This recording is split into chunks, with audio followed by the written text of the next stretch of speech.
Now let's talk about the final modifier. So we already know that using the final modifier with a variable is going to convert it to a constant, so we cannot change that.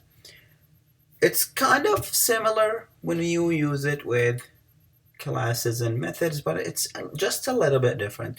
So if we use the final modifier with a method, we will not be able to override that method.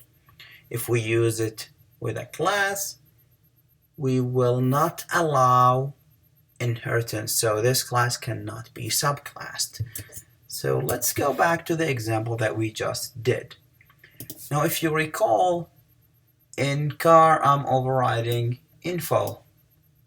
So let's just say final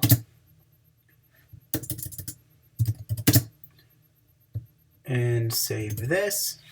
I have an error right here that says you cannot override it because it's final.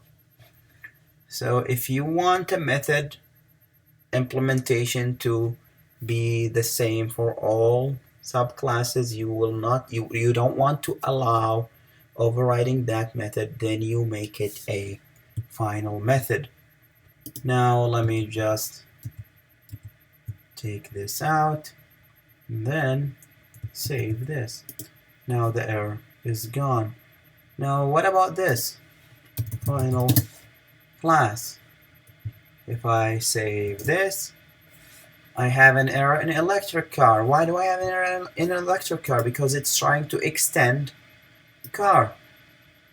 And by making car a final class, you cannot subclass it, so you cannot inherit that class. So if you want a class, or if you want to prevent a class from being inherited, you create it as final.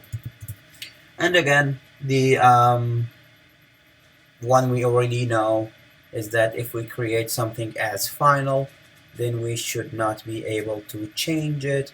So I believe in here we're trying to change this. So if I make this a final and try to save this, I will get an error right here because I'm trying to change the variable.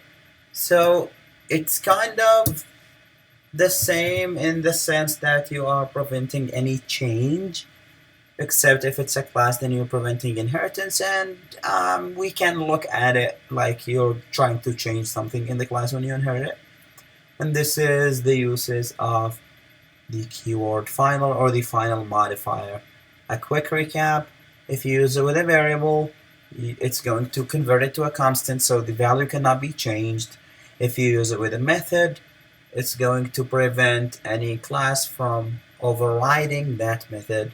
And if you use it with a class, you will prevent inheritance from that class, so that class cannot be subclassed or cannot be a superclass to any other class.